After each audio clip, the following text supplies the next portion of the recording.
Hi, my name's Ash and I'm a Brisbane Lions nuffy.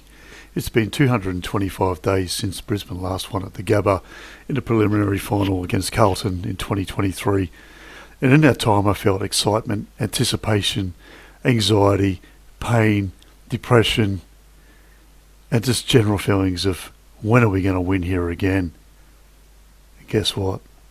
We finally did it. And not only did we do it, but we did it in a Q clash against our biggest local Queensland rivals, the Gold Coast Suns. And we did it with half a team on the bench. And we still bloody did it. So hit that bloody theme music now.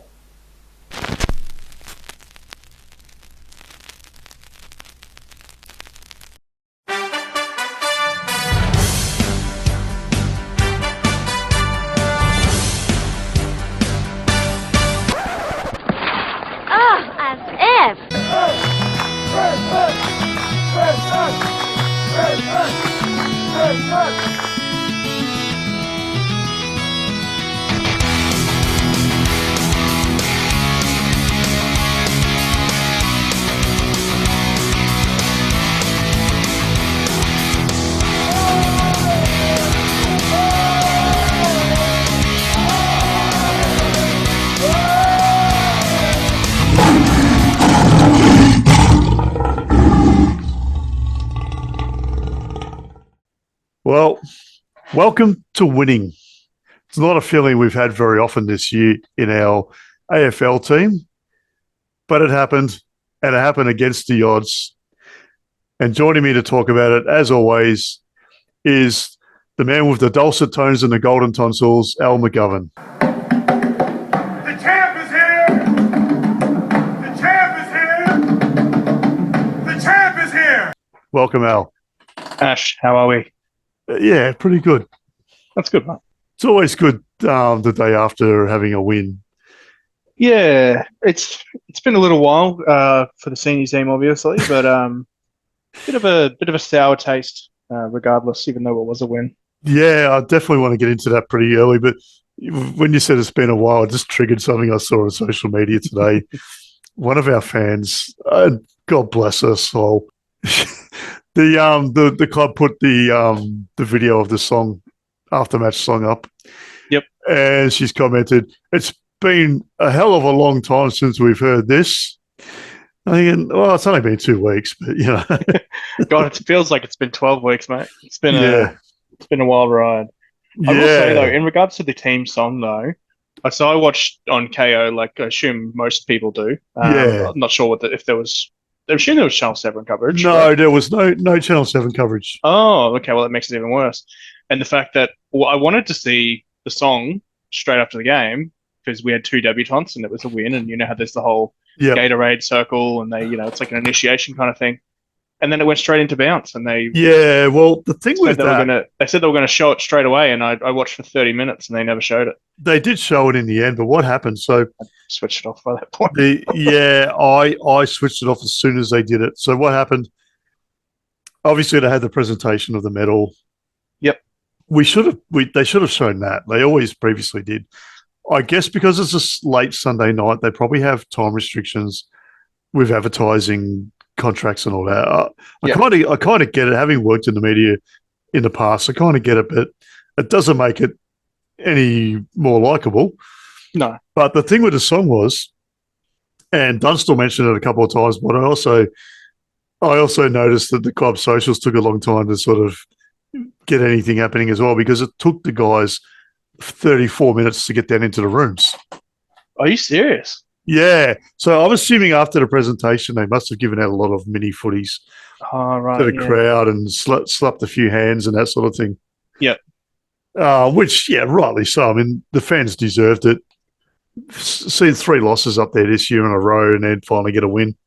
Yeah, it's a weird feeling. It reminds me of 2010s getting our first win at home in what was that, round 7? Yeah. Which year did you say? Oh, so that was round 8. So it took us 8 rounds to get our first win at home. This season, which it feels like that hasn't been the case for a couple of seasons. It feels like that's what in the 2010s that Yeah. It's bringing me back memories of 2010s, I should say. Yeah, because I was going to say the year 2010, we were on fire in the first 5 rounds. Yeah, not specifically that year, but just that decade that followed. Yeah, that was the year I'm pretty sure that was my first year on Facebook, and it comes up in my memories where I'm calling everyone flogs for saying that the Fev Brown and Staker combination wasn't going to work. and then it came up a couple of weeks ago. I was getting in this. This is when you could first tag people in your posts and like in your statuses or whatever. And I tagged someone who I'm not even friends with anymore, and was ripping into him about how Todd Banfield was tearing their team a new one, and all of those things went really well, didn't they? I mean, Staker hurt his knee; you can't do much about it. But yeah, Fev, Todd Banfield, what a combination that was, wasn't it? Yeah, well, at one stage, I think between Fev, Stakes, Banfield, and John O'Brien it was about round 10 or something. They probably had over 100 goals between them, and we're on fire. And then we lost to Melbourne at some point, who had been junk. Yeah, they've been tanking for years. Yep. And then it was just like, maybe I won't talk about footy on Facebook for a while, because we lesson on that one. Yeah, we'd made the finals the year before too, and Voss sold the farm to get Fev, and I think Amon Buchanan and a couple other guys that were pretty much washed up. Yep. I think. God, that was a good recruitment strategy, wasn't it? It lasted for a long time. Yeah, I think Luke McGuan and Beamer Maloney came a bit later. Who else did we get? We got a lot of guys who are no good. They're probably. Yeah, no, he was pretty good for us. So I must admit, he was okay. He was all right. He was serviceable. We got him pretty late. Yeah, I mean, he was in the true spirit of our backman. He was serviceable, and what's that other word we use to describe Leicester? Oh, jeez. It's a stalwart. Yeah, resilient, versatile, stalwart. All those whiteboard words that are circled. Yeah, not quite journeyman status, but yeah. Yeah. No, journeyman, you got to go to 3 different clubs? So that was the second club, wasn't it? Yeah, true. Yeah. Yeah, got to be three or 4 clubs. Or is it 4? It's definitely minimum 3 clubs to be a journeyman, I reckon. Yeah, I think once you get to 4, you become a utility. Yeah. Yeah. Anyway, so back to the time that we won. Yeah, so I guess the most important part, and it's not really a fun part, is the injuries. Yeah, well, it was just the whole game was just so bizarre. It felt like the energy was back and the want was back from the boys. So that was great because I've been wanting that for weeks, and it hadn't really felt like that since maybe Melbourne, maybe Melbourne. But even then, it was kind of the energy was a little down. We were just kind of doing pretty well. Yeah. But the energy felt really back, and it felt like all of the boys on the field really wanted the win, and then it felt like they really cared and they were really switched on. And then we just kept getting injuries, and one of them obviously was just before the first bounce. Starcevic. That was just unbelievable. Like I switched it on, and suddenly they're like all these red alerts, and it's like, Brendan Starcevic has been pulled out, and Logan Morris is the sub, and then it turns out that Logan Morris wasn't the sub, and then it turns out he was, and then it's like, who's the sub? Logan Morris or Harry Sharp? And Sharp got put into the main team, and then there was so much confusion and misinformation, and I corrected someone on one of the social pages, and then got corrected myself by someone who was at the ground, and I was like, "No, look, my apologies. I'm only going by the 15 different contradicting pieces of information I've been given from the media." From one channel. Like Mike Whiting put up a different version on Twitter, and someone else put up a completely different version, and not Twitter, X, formerly Twitter. Look, I mean, it's the thing is too, like none of the injuries, like someone said, we need to pay back the Gold Coast for those injuries. And I'm thinking, well, none of them were intentional. They weren't trying to hurt our guys. I mean, McCarthy was just that buzzword innocuous. Yeah, all four of them were unlucky. I don't think Yeah. that. I mean, only one of them was with contact with another player. That was Yeah, and even then, that was nothing like that. Yeah, no. There's no malice in that. I mean, Jed Walter's a massive, massive man. Yeah. Like, he's... No, I felt no animosity, and I certainly have in the past. Guys like Stephen May, Jeremy Cameron, Toby Green, all those kinds of guys. They, it seems like they one time or another. Tom Lynch is another one. Have intentionally hurt some of our players, whereas I didn't get that. I didn't get that vibe. It was just severe unluck. Yeah, and there was a little bit of a narrative being tried to be pushed by a couple of people with these derby games always bring out the viciousness and everything. Nah, there wasn't really any of that. Dunkley was rough with Matt Rowell, but he wasn't vicious. Yeah, I wouldn't say that.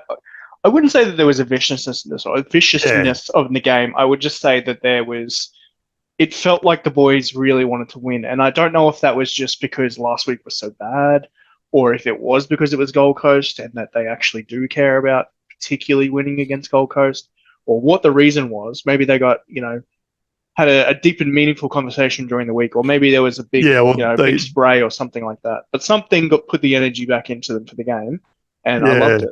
As I mentioned in last week's episode, the selection night, Dunkley said that they'd had a truth-telling session with each other, and a lot of hard truths are told. And sometimes that's what you need. You need someone to say, "Listen, mate, you're not doing the right thing. Pull your head in." Yep. For you to realise, well, he's my mate, and we go to war with each other. Yep. Yeah, he's right. I need to listen to him. Yeah, I mean, I don't know what it was, but that makes sense because it feels like some of the players were maybe a little annoyed with each other. Like there was something bothering some of them, and it was mentally affecting the whole team. So if that was the case, and that was the thing that ticked it over the edge, awesome. Yeah, whatever needed to get done, something desperately needed to get done. And obviously the big test is next week. Do we keep up the same energy? I mean, we are a depleted squad now, but will the energy and the want be there? We got to travel next week too. Yeah, that's it. And like with the two young guys that made their debut, and look, they were great. They did everything that was asked of them. Really, I mean, Logan Morris was on hiding to nothing really because he wasn't prepared. We know the story. He played a full VFL game. He ate some Maccas that afternoon, like a large McDonald's meal or something like that. He didn't even have his own boots at the ground because he wasn't going to be playing. No, he was wearing Will Ashcroft's boots, which were 2 sizes too big, apparently. Well, I've heard too big and too small, but either way, they're not the right size. And it's a folktale, isn't it? Yeah, it's turned into a folktale. Yeah, it makes a massive difference. And they say he ran the equivalent of a half marathon, which that's probably, for a forward pocket, let's say he's a forward pocket, that's a hell of a lot. Oh, yeah. Massive effort. But the fact, and he kicked 1 goal 3 as well. So he had lots of chances as well. So I was really wrapped with his. I mean, I wish there was a bit more fanfare that he got. Revel got the whole, the Guernsey presentation from Tom Rockliff, which I thought was really nice. I'm not sure if you saw that or not. That was really good. Oh, yeah, look, they sort of, I think they sort of briefly showed it. Rockliff handing him the box and he opened it up. And, Well, it's good. It's good for Rockliff to come in like that because he doesn't live. I don't think he lives in Brisbane anymore, doesn't he? He still lives in Adelaide? No, he lives in Queensland somewhere. Oh, does he now? Okay, yeah, because he works up there and he does a radio show or a podcast that I won't say the name of because it involves the name of a gambling company. Fair enough. He does that with Alistair Lynch and someone else, and sometimes Acker's on it. Yeah, well, it was good to see him back around the club as well. Yeah, look, side note. I'd never had any issue with Rockliff when he left the club. Yeah. He gave us 170 odd games of amazing football, played his absolute guts out. And I was a little upset at the time, and I had told you that. Yeah, you did, but I got over it pretty quickly when he was not performing very well. No, look, Port Adelaide. His shoulder was cooked. I mean, he had pretty decent sized surgery on his shoulder while still before he'd actually moved from Brisbane to Adelaide, that in between period. Yeah. Like during trade week, I think it was actually. And, when he was supposedly touring Carlton's facilities, he was actually in hospital putting a photo of his scar or his stitches from his shoulder operation on Instagram. And I'm like, yeah, clearly he's not a Carlton. But yeah, but look, the thing was the club could have also matched Port Adelaide's bid. True. And the club could have said, yeah, we'll keep him, but they knew where he was at physically, and they knew, well, we need to sort of start a bit lower and build up. Yeah. Because he's got 2 years, maybe 3 at the most left. He's not going to be in our next premiership team. No, but I get sentimental sometimes, particularly of some of because he was, obviously he was a captain as well, but he was one of our essential cogs for a long time, and he was one of the only really good positives that the team had going for a long time. And him and Beams leaving, just over 12 months apart? Yeah. Maybe a little bit more than that. That was, and what we know now is, it was probably for the best for both cases. But at the time it hurt. And, I've gotten over that now, and I think most Brisbane fans have. But it's good to see blokes like that welcomed back around the club. Yeah. Obviously, it wasn't. I don't know if it was an amicable split with. Oh no! Look, I think it was. But the thing was, the other thing for Tom as well. He went a lot of years getting paid unders to try and keep young blokes at the club. When they were deserting the sinking ship, so to speak. Yeah. And it's pretty well publicised. He was getting paid unders for a lot of years. Yep. And when it came time that the club could afford him, they didn't want to afford the amount that he could have got elsewhere. Yeah. Because they were trying to get guys into the club who were going to be in that next premiership team. Yeah. And you're not going to pay Tom Rockliff $800,000 when you're trying to get, I think at the time we're trying to get Jackson McRae and, Lockie Neal a year later and guys like that. Yeah, well, just as we got Charlie Cameron, Rockliff left. Yeah. And then just as we got Lockie Neal, Beams left. So it was it was a tough one, but it was at the same time it was exciting because we were getting those guys. So bittersweet. Yeah, and I think the only people, just with so Rockliff was obviously he needed to, just to compound what I was saying, he needed to set himself up. He had a couple of years to make some money, so he did that at Port Adelaide. But obviously his roots, even though he's a Victorian boy, country Victoria, his roots were in Brisbane. He's back there now. So, and like you said, it's good to see him around the club, getting around the boys. But the boys getting around him as well. Definitely. But with the Lockie Neal thing, like I reckon everybody else in Australia knew how good he was except for the Freo Dockers. Yeah.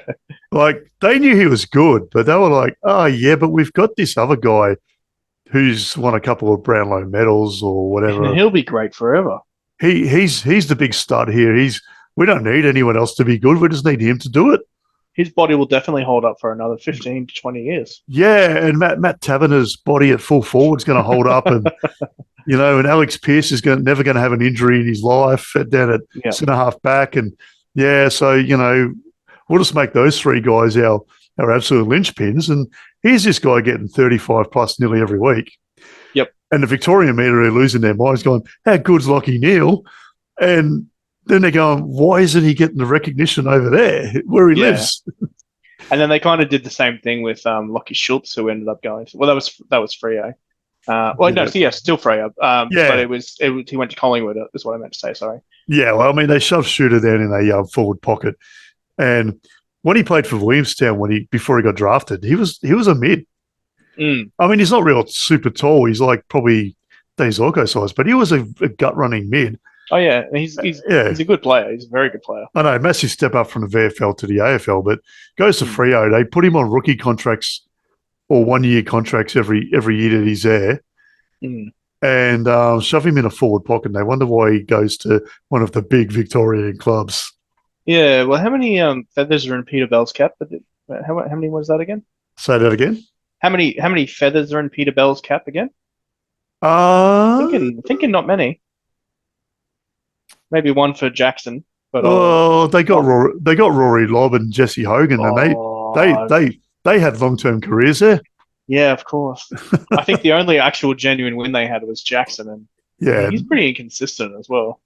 yeah, because he doesn't. I don't think they or him know what his role is yet. Yeah, I think he goes into his shell a bit when Darcy's in the team because he wants to be the big dog in the ruck. Yep. Like early in the season, he was in Brownlow winning form. Oh, he tore us apart. Yeah, like he does every time, even when he And played then he for just Melbourne. went quiet after that. Yeah, because Darcy come back in and he was sent down to the forward line. Mm. Because he'd been playing as the number one ruck, his forward craft was scratchy. But then you've got Amos and Tracy down there as well. Mm. And they're already the big dogs down there. And it's kind of like we've had guys like that. Like I guess, we got Rayner, who's a bit of a in between. Is he a forward? Is he a mid? What is he? There's probably a couple other guys like that as well. And you see when they get put in the place where they're meant to be, their craft isn't up to scratch because they've been shoved somewhere else. Yeah. I mean, we were doing that for a long time with, we're just wasting talent by just chucking them in half-back line. Oh, And then we go, well, they're no good. And then we just get rid of them. yeah. Like how many Wasted guys careers. did we draft as midfielders and then put them down a half-back or a back pocket? I mean, Yep. I mean, And look, 3 years later, go, nah, no good. See ya. it worked with Chris Scott. I mean, he won a rising star as a midfielder or a wingman or whatever he was. And then, yeah, he worked as a backman. And I think Brad Scott was a forward who worked as a backman. But, yeah, you can't keep hanging your hat on that for the rest of the history of your club. No, definitely not. Yeah. Yeah, but speaking of backman, we're going to be looking for a couple more in the coming weeks. Yeah. So it's a tough one, but I was thinking about it, and we actually have some soldiers returning soon, theoretically soon. Theoretically, yeah. I'll look at the updated injury list that comes out tomorrow. We're recording this on a Monday night. So Tuesday night, we should have a better idea. But Bailey shouldn't be too far away. Archie shouldn't be too far away. Starcevich, you'd think maybe is probably only going to miss a week or two. Same with Ensworth, only a week. Yeah, calves are a funny one. Like you can sometimes play with them. Like you can run with a calf strain, but if you have to change direction or accelerate quickly, you feel it. Yeah. Yeah. I'm an old man. I've done a few calves in the last probably 5 years. So yeah. That is the cliche old man injury, isn't it?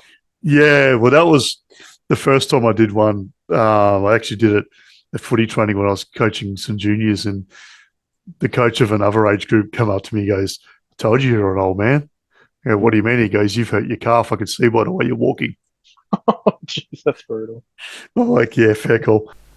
So just before we do go on, and I'm adding this in a day after we recorded, just as I'm getting it finalised, we have got confirmation from the club that Link McCarthy and Darcy Gardner have both confirmed with ruptured ACLs, and they'll be out for at least the rest of the year and sometime into next season, you would imagine.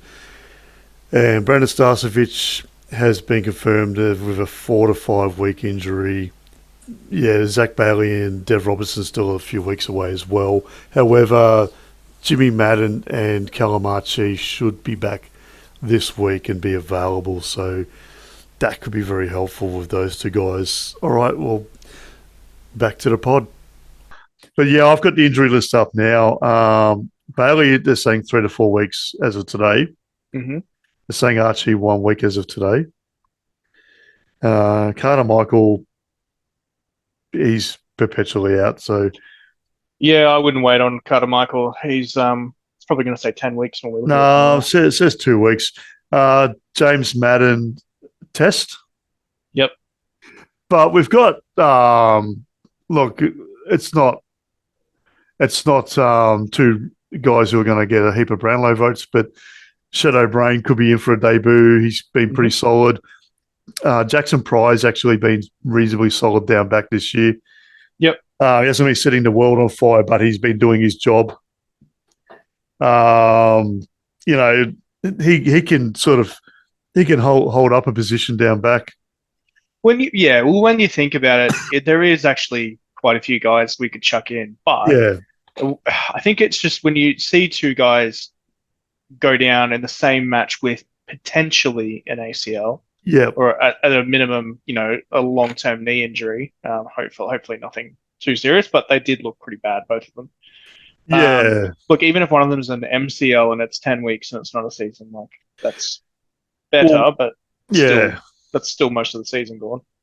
Well, so I mean, when you look at it, so that's three backman technically, because I don't class Gardner really as a forward. I know he kicked 2 goals, but so He with was doing pretty good before he got injured. oh, in my 2 goals notes, and yeah, one of my we'll get there. one of my first notes was, we were wrong about Gardner," and I put a little laughing face next to it, and well, I wasn't, because I was still a little bit up and about on him, but Well, he was flying until he did his yeah. knee. Yeah, and we weren't really negative about him the other night, so we thought he still had a role to play. But yeah, so with McCarthy, my first thought was PCL because of where he grabbed it. But then I wouldn't even be able to guess. when they slowed it down and had Jared Healy, because Jared Healy's a physio, and he sort of talked the viewers through what happened, and you could see, like he was saying, the knee rotated in a direction it's not meant to rotate, and you could see it happening. That says to me it's not a PCL. Okay. But I don't know if it's an ACL, but could be an MCL.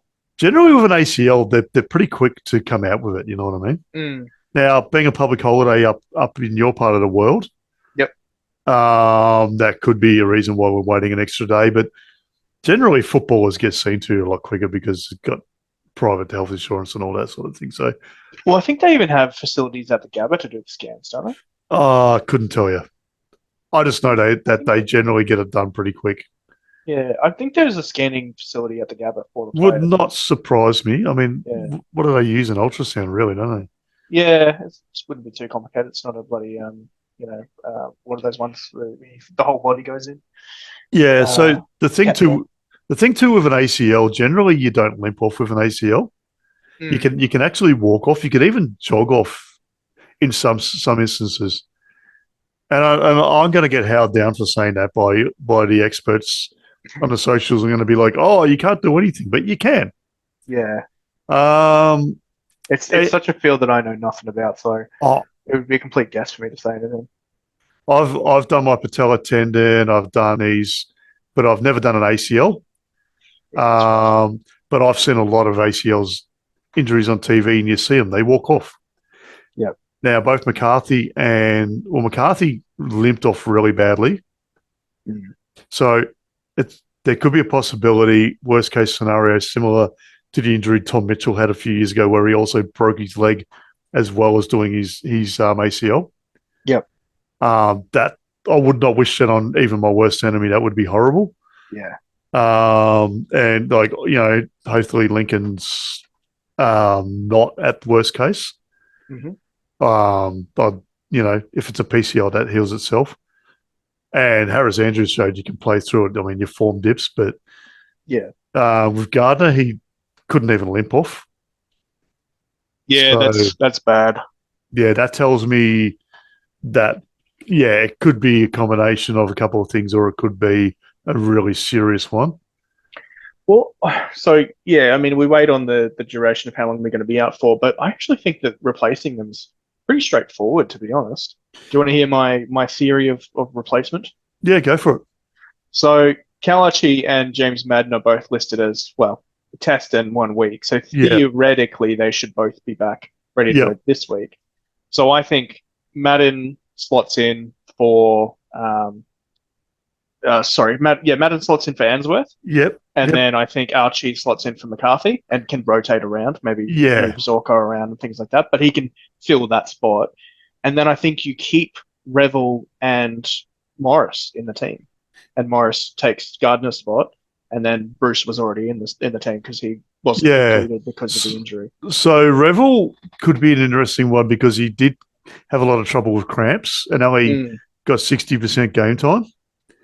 Yeah, well, you remember I was saying to you towards the end of the game that the AFL app, I mean, obviously it could just be a stuff up, but they did have Cameron and Revel as injured players. Yeah, so right towards the end. There was a theory on Reddit. I don't know if you saw it in the Brisbane subreddit. Someone said that maybe it just automatically did it because of some glitch in the system based on there already being all those guys ruled out and the sub being on and an emergency being on already and whatever.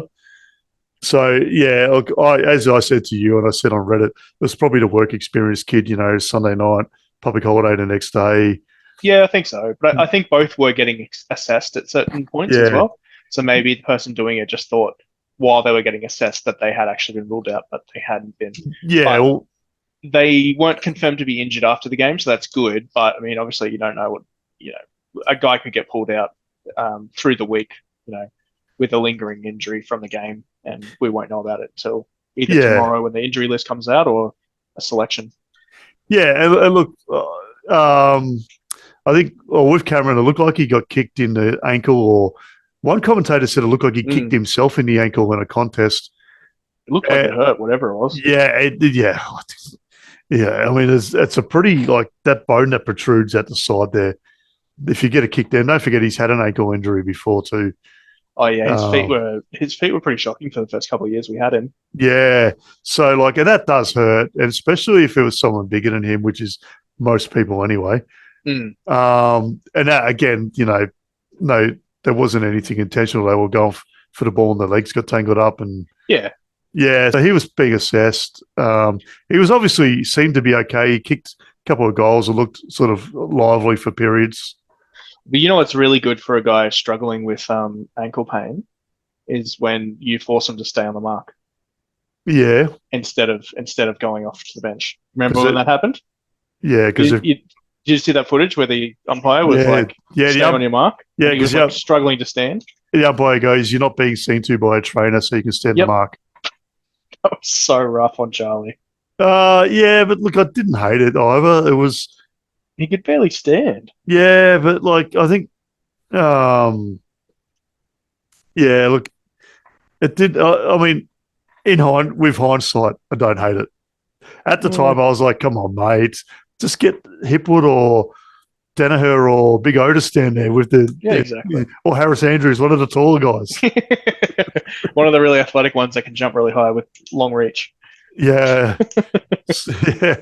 Well, McCarthy was already off the ground. He can jump higher than anyone, but sure. Yeah, but look, yeah.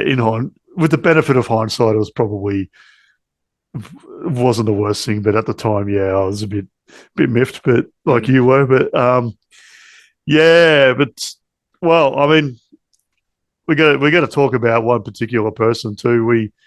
We talked about him a little bit privately last night. Mm-hmm. So I'm going to segue into that a little bit, though. Okay.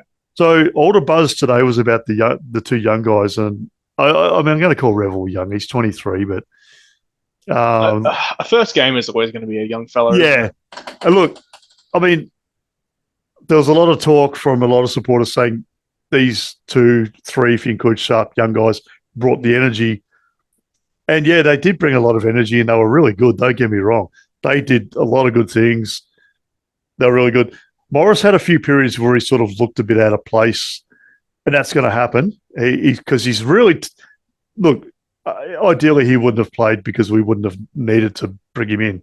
Yeah, and I would give him an absolute pass on that though, because he did play a full VFL game. Yeah, plus that's right. We were down to no rotations on the bench, so I give every single player on the field a pass for that one. 1,000%. But where for me, where the energy came from wasn't necessarily the 3 younger guys. Mm-hmm. They did bring a lot of energy, don't get me wrong. But it was the oldest guy on the ground, in my opinion. Oh, okay. Oh, maybe the oldest guy playing for us. I don't know how old David Swallow is these days, but I think Zorks has got him. Yeah, so Swallow was drafted 2010, wasn't he? think so. And Zorko was a mature age recruit in 2012. So that might be something we need to look up. But yeah, I mean, Zorko, 40 disposals. I think 34 or 35 of them were kicks.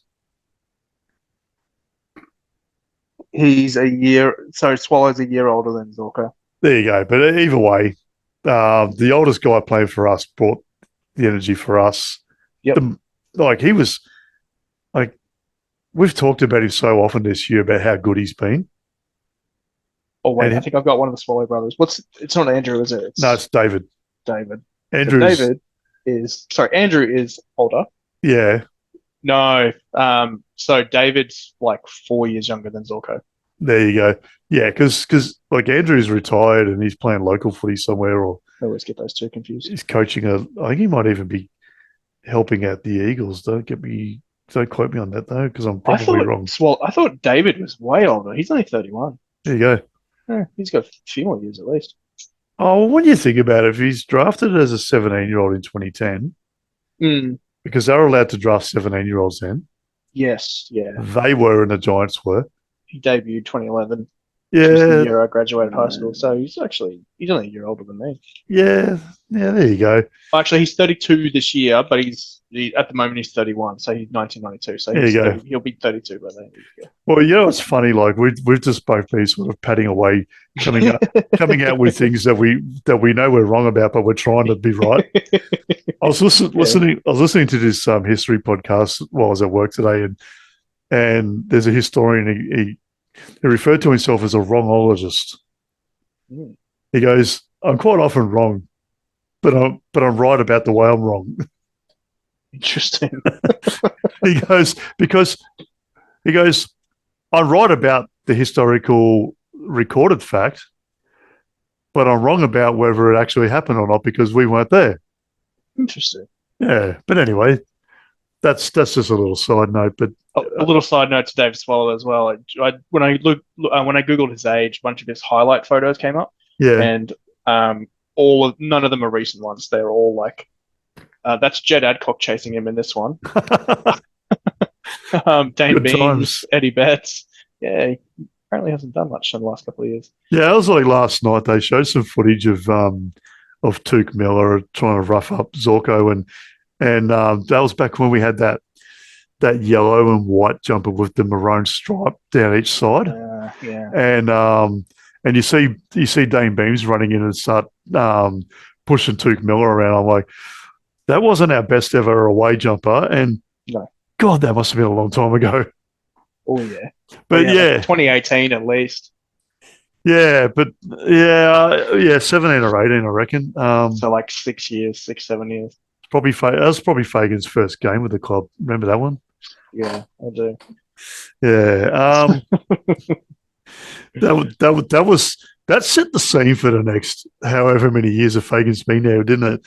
Up by 52 and we won by 2. Yep. Jeez. If only we could have... Not many comfortable wins in this history. No, if only we could have nipped that one in the bud after that game.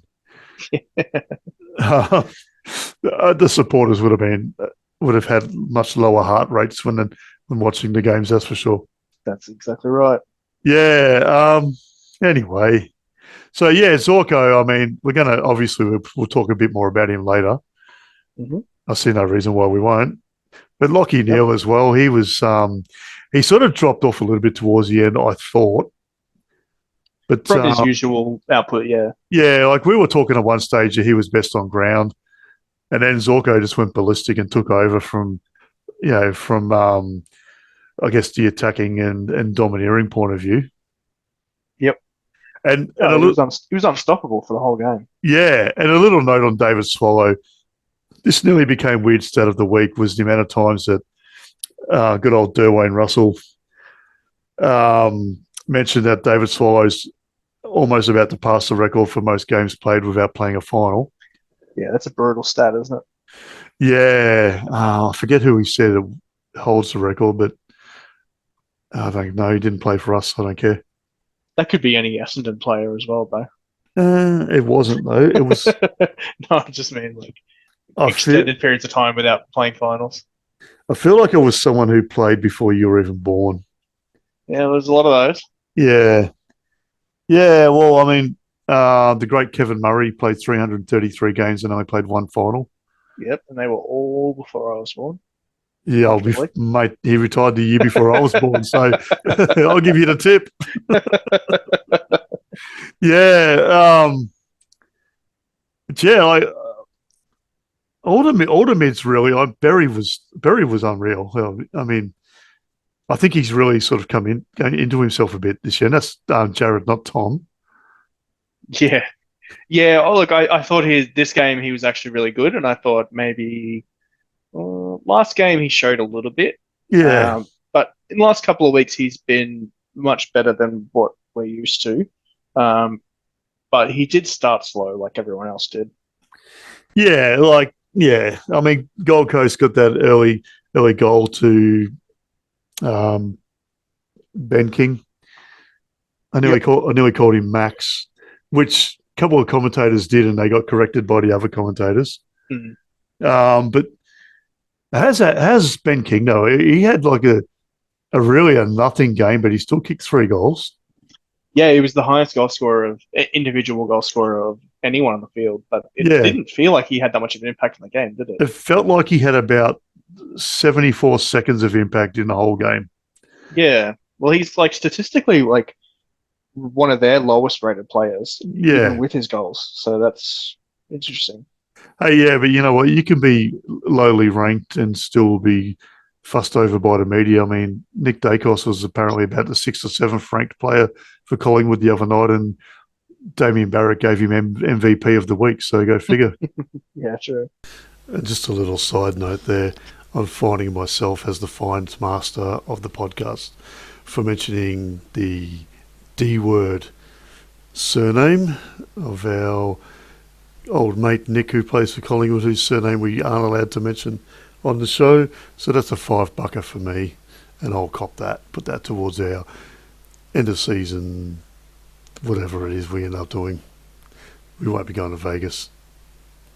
Yeah, actually, I just want to chuck in something as well. Sure. Drew, I forgot to say it on Friday night, but Noah Answorth and Shadow Brain have both re-signed for an extra 2 years each. Yep, that's excellent.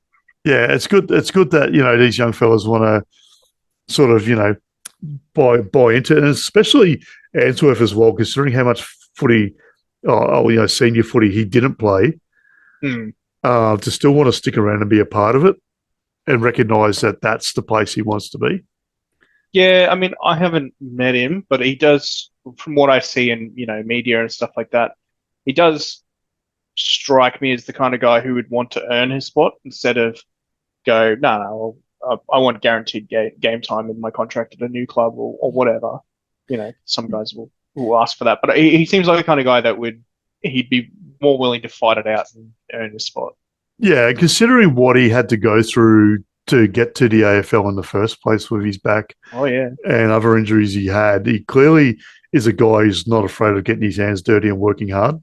True. You remember in his draft year, he was talked up quite a lot. But people were worried because of his injury, obviously. But the talent was... They'd been talking about his talent for a long time before the draft. Yeah. Yeah. So that's good. And like Shadow Brain as well, he's got something about him, and he's clearly going to be a good addition to our club. He's a good Queensland boy. Coming years, always good to see the academy guys come through and get a shot. I always love that. And hey, he brings at least another 12 more supporters to the club with his siblings. Oh yeah. For anyone that doesn't know Shadowbrain's story, have a quick Google on that one. He's a fascinating man with a fascinating story, and dare I say it, the best name in football. Yeah, well, he's got a sister called Whisper. There's a few other sort of weirdo. I won't say weirdo, but like different sort of names to the usual. Oh yeah, very out there. But then he's got a brother called James, and it's like, well, when you get to 12, you kind of run out of names, don't you? Yeah, but like he's such a nice guy too. Like my son has a number 34 training jacket, and that's Shadow's number, and he always, whenever at the VFL, he runs up to Shadow shakes hands and can I get a photo? How you going? Love watching you. And Shadow's just all over it. He just loves it.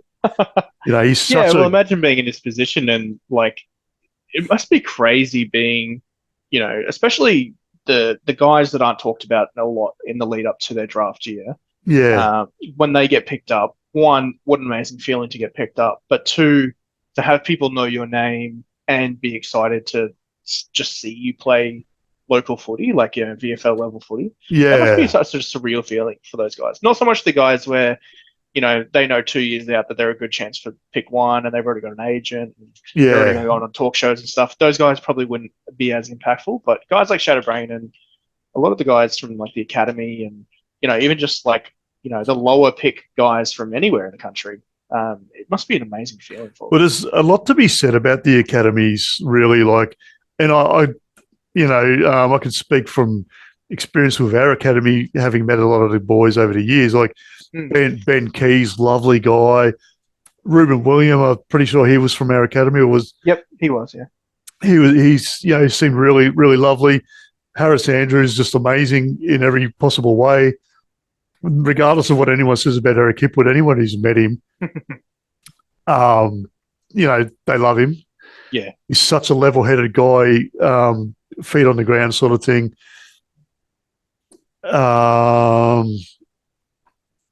Who else? I love all the academy boys, and I love the academy program. I wish there was a bit more transparency for it. I always get a little disappointed if we don't pick up an academy prospect. Each year, and we've missed a few. We've and there's been some that got away, and just Queensland guys in general that I'd love to have playing for us. But there was a video. I'm not sure if you saw it, but it was a couple of weeks ago. The Brisbane Lions actually put out a video, and it was from the academy. It's from Mitch Hahn, who's the head of the academy. Just the boys' academy. And he was kind of explaining how it worked. And I had no idea. So there's like all these different tiered systems. So 1, 2, and 3 level candidates and things like that. And then obviously the level 3 guys are the guys that they think are draft eligible and will play in the allies and things like that. Yeah, I haven't seen the video, but I was aware that there was a bit of a tiered system. Yeah, well, it's good for them to release information like that because we're completely in the dark, most of us. And some of the other Victorian clubs down here really work hard with the the Sudanese community, and what I've heard as well is the Afghan community as well is now an area they're looking into. Oh, okay. But like the Sudanese community get into local footy down here in Geelong, and it's unbelievable. They bring so many more people into footy like that, and obviously the Sudanese community cops a bit of a bad rap. No thanks to the media, but all the boys involved in local footy they're brilliant. Like they're such good guys, and their families go and spend money at the clubs, and they get involved and they volunteer. It's like, do you remember that ad on TV with the guy and his daughter? Yes. And that moment, is it Google it? Yeah, that moment where he's flipping the burgers and the sausages and the barbecue, mate. The first time I saw that, I bawled my eyes out. Yeah, I get a little tear sometimes too. Yeah, I was like, I always like seeing good dad stuff. Yeah, but like I was looking at that going, I see this in my local community and my local footy club and other clubs, and and we obviously with Ruben William and Mab Chol when he was in our academy, we had that opportunity to get the Sudanese community involved, but that didn't pan out, unfortunately. No, but it doesn't have to be the last opportunity either. I'm sure that there's plenty of young guys coming through. Oh yeah, but that's what Aussie footy's about, mate. And it is. That's what sport in this country is so massively popular, and cricket's the same. And it's those reasons that we're such a sport-loving country. It's because we get involved young, and the whole family gets involved, and it's your weekend. You chuck in, you volunteer, you help run the local club, and it runs on volunteers, and it keeps the grassroots element of it is so powerful, and the more people that get involved with it, the better. And that's what's so good about it. Like everyone can play. Yeah, and you look at local cricket clubs 20 years ago, you'd be like 99.99999% white guys. Now you got women's teams, and you've even got leagues specifically set up for all this, like the Indian, Sri Lankan, Pakistani, Afghan, Bangladeshis. They have their own leagues, but they're all becoming parts of like here in Geelong, they're all parts of the clubs here. Like, and it was still sort of considered a country regional town, and they're all involved, and you're bringing these communities in. But we also, at the club I've been at for the last few years, brought in some Afghan guys that had come in, and some Pakistanis who came from Pakistan, couldn't speak a word of English, but came along, started helping out with all the kids and whatever. I mean, it's unreal. Like when people say Australia's a lucky country, it really is. Oh yeah, there's like beautiful community like involvement with just all kinds of sport. Like even so, my daughter is in an Auskick program because she's quite young. Yeah. But before her match starts on the weekend, there's a local Korean community that hosts these little like soccer games, and they're very like informal. Like they've got jumpers that don't match each other, and they make their own goals out of just stuff you find at home and stuff like that. But they cart it all down every weekend at the crack of dawn so that they can get in and get it done before the kids come out and do their Auskick. And it's so great. Like there's like 20 blokes, and it's a very clearly not official, and it's just probably a group chat started somewhere by one of them, and they've pulled all their mates in and maybe some relatives and neighbors and things like that, and it's ballooned into this big thing. And they're so good, like they're so respectful of the kids. They know like, oh, it's time, like the Auskick stuff starting. Then they dismantle their own goals, and they clear out, and it's so good to see stuff like that in the community. Yeah, it is, and it really shows, like, Australia's come a long way in my lifetime, even in your lifetime, like. Oh, yeah, for sure. Basically, around the time you were born in the mid-90s was when the AFL, that was when the AFL started to crack down on racism. Yep. That's when they started, but it was still took a hell of a long time, and there's probably still a lot of work to be done in that area. Yeah. But that's a topic for another day, I am sure, because... Oh, look, it's never going to be perfect, but the amount of leaps forward that, the sport, people involved in the sport, and the country itself has taken has been monumental. And there's always ways you can improve and, make things better. And we should always strive to be improving and making things better. But at the same time, it's never going to be perfect. But all we can do is just on an individual level, just do the best that you can do. That's it. And if everyone does that, then turns out it makes it good in the long run. Speaking of blokes doing the best they can do, and coming from an immigrant family too, is Dayne Zorko. Back to Dayne Zorko. Yeah. Well, the former Yugoslavia. Yeah. Well, it doesn't exist anymore, does it? No. But yeah, like a lot of people from that area still call it. One of my favourite Zorko moments last night. Now, possibly the smallest man on the ground. Yeah, not far off if he's not. Tackled the beast, Jed Walter, picked him up and tackled him to the ground. And he is a massive, massive, massive man. Possibly, and I said this about Jack Payne many years ago, but Jed Walter is now the biggest 18-year-old I've ever seen in my life.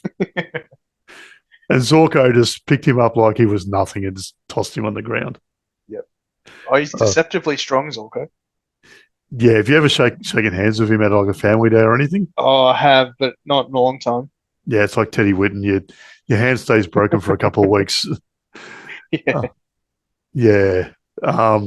My kids take great pleasure in being taller than Zorko now, though. That's pretty hilarious for them.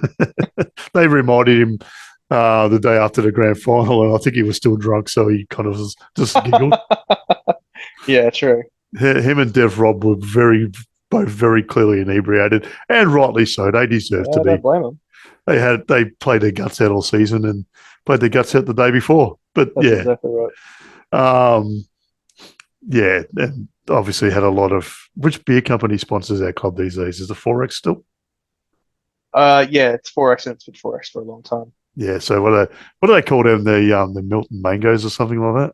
Yep, Milton Mango, because the factory's on Milton Road. There you go. Yeah. Sorry, I'm not. It's a good name. It's a good name for it. To be honest, I don't drink it myself, but it is a good name for it. Yeah, it's like down here, VB Victoria Bitter. We just call it visitors beer because that's who you give it to. Yeah, true. What did you think of Hipwood last night? Like, there's been a lot of talk about him, mostly positive. Yeah, sure. Mostly positive. Yeah. No, I wasn't a big fan of his game. But at the same time, I'm not going to launch a witch hunt and try and tear him down. Like, he knows he's not performing his best, and he clearly wouldn't feel great about his performances and things like that. So I'm not going to go after him and try and take him down. He wasn't one of our best players. I don't think that's a secret.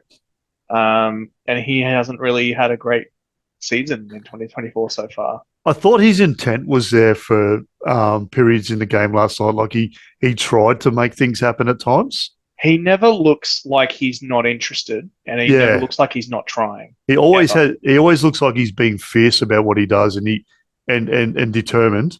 He looks like he's mentally distracted, and his skills are a little off the mark of what he's capable of. And I think all of that combined is resulting in a pretty below average season for Hipwood so far. Would I drop him? Probably not. No. But just, what else is there to say, really? I mean, because he's not doing well, but a lot of guys weren't doing well. Hipwood's best football is better than the alternatives. He's clearly not playing his best football now, but we've seen his very best football, and it is exciting when he is on. Definitely. But yeah, like a couple of times I've said this year, and I said it again about this game. You can see he's trying to get himself in and trying to create contests and trying to make things happen. And eventually, his effort is definitely there. I mean, did you see the effort last night where he was one of the only guys in the forward 50, and he was trying to stop the Suns from running it out, and he must have run like 80 meters, just continuously trying to chase down a couple of different guys. So the effort's definitely there. He did do a few sort of run and chase a few times during the game as well. So yeah, and look, it's going to click for him. Sooner the better for him, for his mental health. I mean, obviously for us as fans of the club as well and fans of him. Another bloke who's been sort of a little bit quiet, and I've raised his name a few times, is Jasper Fletcher. Yeah, I thought he's again, like, he's slowly the last few weeks worked his way into it. Yeah, he's looking a bit better. He's still not quite up to what he was doing last year. No. He's making some really silly mistakes sometimes. But once again, the effort's there, and he does have the talent. So I think he just obviously needs a little bit more time. But he's definitely not alone there. Like, no, this match for me felt like a turning point for a lot of the boys on the list. Yes, it felt like most of them had switched back on. And that was good. And, you could point out individual guys, sure, but don't really want to do that. I felt like the effort was there for all of them. I didn't feel like there was a single player that didn't put effort in. Yeah. There was a lot of skill errors and silly things that happened for a lot of guys, but all in all, the effort was definitely there for the whole, not even 18, 23, I guess, guys. Yeah, and I noticed Fletcher took a few kickouts, which obviously with some of our guys missing who would normally be doing it. Yeah. He was not a bad option because he is a pretty good kick. No, I mean it's all about that first kick coming out. Hey, that's such a crucial one, and it's so easy to muck it up. Like what you're trying to do is set up a successful passage for your team, but even if you don't set up a good passage, your job is basically just to not fumble the ball and let an easy goal through.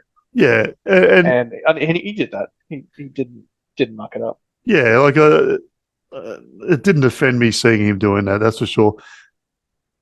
And I want to bring up. We brought him up briefly earlier, and this is a guy we probably don't give enough recognition to, and it's probably more so because we just want to be different to everybody else. The media generally focus on one of our guys, and that's Lachie Neale. Yep. This is what I wrote in my notes. So Neale doing what he does, which is pretty much what we say every week. Yep. But then I put in brackets, probably needs more recognition for us for what he does do. That's true.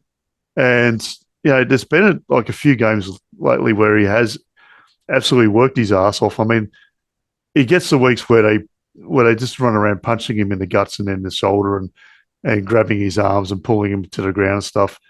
I mean, it's hard to say that a dual, arguably robbed triple Brownlow medalist. We won't go into that story now because it just gets me fired up every time thinking about it. Yes, it does. It just makes me so mad.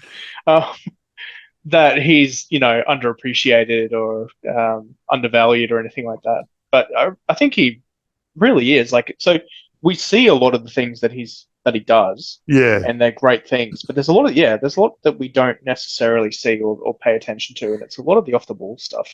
Yeah. And like the two of us, we could have given him player of the week probably at least twice this year. Yeah. And a couple of times we've mentioned that we could have, but we didn't. Yeah. Because we wanted to recognise somebody else for some other reason. Yeah. And I guess this is not so much of an apology because there's no need for one, but this is more me saying, well, we probably should talk him up a little bit more than what we do because he does do a lot. And that's right. Yeah. Yeah, I mean, I often find myself guilty of being in a position where, he can have an absolute blinder of a game. And then I'm just like, okay, well, he's doing his job. Yeah, and that's why I wrote Neil doing what Neil does because we kind of just take that complacent approach to what he does. Yeah, although I did message you early in the game and I said, maybe it was the quarter time or around that mark, maybe early second. And I said, Neil's on fire or something along those lines. Yeah, and then Neil's having a blinder. Yeah, then I replied with best on ground at this stage of the game. So yeah, for sure. Yeah, words to that effect anyway. Yep. Yeah. So we both did, see something in him particularly that we maybe hadn't seen in the last couple of weeks or maybe had overlooked in the last couple of weeks. He definitely had more of a standout game, I thought. Yeah. And he went a bit quiet in the end, but, I mean, just compared to Zorko, Zorko was just 150% effort the entire game. Yeah, that's it. And another guy, so I mean, Josh Dunkley, we've sort of said a few times that we don't notice him a lot, but he seems to rack up the stats and gets his job done, and he's always high in the ranking points. Yep. But last night, I thought, my opinion, and happy to be told otherwise by anybody, I felt that was his best game for the club, or at least Dunkley, you said. Yeah, or at least equal to his best game for the club. Yeah, probably equal the job he did on Rao last night. Probably equal to what he did on Cripps that time at Marvel Stadium a couple of years ago. Or no, it was last year, wasn't it? Because he's only been there 1 and a bit years. But yeah, that's right. And yeah, he finally got a goal for himself too, if I recall correctly. Yeah, he got 1.2, so 2 behinds. Yeah, yeah. So that's a bit of a monkey off his back as well. Yeah, he's been struggling with goal kicking for a while now. Yeah, but he looked very pleased with himself once he actually got that through because there was a big celebration when he kicked that. Yeah, and he's been fully aware of his goal kicking woes as well because he has brought it up in the media when he's been interviewed or on his podcast. He has, and he's been pretty harsh on himself, I think, because considering that's not anywhere close to the role we brought him into the team to do. Yeah.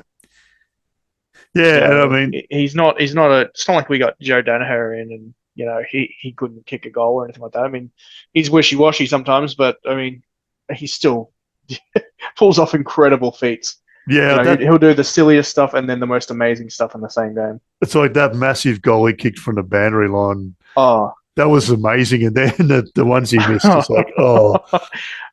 Whenever he kicks one out of the full, I'm just like, how did he do that? And then at the same time, 10 minutes later, he'll do what you just said. Yeah. He'll do a running 50-meter, out on the side goal. And then I'll be like, how did he do that? Like, everything he does, I'm like, how did he do that? But it's usually either a really bad how did he do that or a really good how did he do that? Yeah. There's no in between with Joe. And, it triggers so many people who support other clubs and they just get so offended by Joe doing Joe things. And I'm just like, you know what? He's eccentric. Let him go. It's just 100%. There's no one like Joe in the league, really. yeah. I mean, I've said this before, like there's no eccentricities in any other member of his family. Mm. And he got everybody's eccentricities into one person. Yeah. And I like people that are different. When he sat on the fence that time and everyone got all offended by it, I was like, you know what? I don't mind it. It's not the worst thing anyone's ever done on a football field. That was before he came to us, wasn't it? Yeah, it was. It was in his last year at Essendon when he just came back from that. Because so people tend to forget he actually did come back and play about nine straight games or thereabouts at the end of his time at Essendon. Yeah. It wasn't. He wasn't just there that whole time trying to milk them for money. He did play a big chunk of footy at the end. Yeah. And that was one of those games. I think it might have been against the Eagles, but that's Have you seen, speaking of Joe Danaher, have you seen, the YouTube channel Herbatron? Maybe. It's a semi-famous Essendon meme YouTube page, right? So it's run by a bleeding heart Essendon fan. And I might have. They make incredible videos all the time, but one of my favorite ones, because I'm not an Essendon fan, so it doesn't really relate to me, but he made one just before Joe left Essendon to come to Brisbane, and it is an incredible video. So it's what's the name of that song? I've heard it all before. Oh yeah. Yeah. So it was like this compilation with that song going over the top of it of like his highlights, but also him in the media saying like that he was going to stay at Essendon and all this sort of stuff, and cut to like montage of someone like heavy drinking to like deal with the fact that he's leaving the club. And it's a great video. Highly recommend it to everyone. Yeah, but I mean, everyone who wants to leave their club always says they're staying, don't they? I mean, yeah, of course. Yeah, it's Dayne sometimes. Beams. No, but Dayne Beams was going to stay, but anyway, but like we won't go down that road. But they do say it all the time, don't they? Yeah, Brett Deletio when he went from Richmond to the Giants, Buddy was never going anywhere, and then he did, and whatever. I changed jobs at the end of last year, started this year, and for 6 months I told my boss I wasn't looking for another job when I was, but yep. Yeah. Got to do what's best for you. That's life. So yeah, I've got a couple of little weird stats, things that I forgot to write down how often these are done, but I reckon probably about 8 or 9 times John O'Brien mentioned that Morris has played 2 games in one day. Mm. And then the other commentators also had about 3 or 4 times each. So I reckon we've come close to topping the 25 mark on that one. Yeah, they're running out of things to talk about, weren't they? Yeah, Dwayne Russell mentioning that Revel worked at an abattoir. That probably got a run about 15 times. Yep. And Dwayne also saying, and this probably got at least 40 runs, there's the other Berry, his brother. Yep. Like, come on, we know that Tom and Jared are brothers. They know that they're brothers. Yeah, nobody in the world doesn't know that they're brothers. Yeah. We don't need to be constantly reminded. We don't need the 2 brothers holding up the Q Clash Cup in all the promos either. But do you think that they have like a pen and like a notepad in front of them, and there's like 3 lines and it's 3 talking points just underlined, and whenever they haven't got anything to say, like stats wise or anything like that, they just loop back to the same talking points? It's interesting you ask me that, because I was listening to an interview with Matthew Richardson.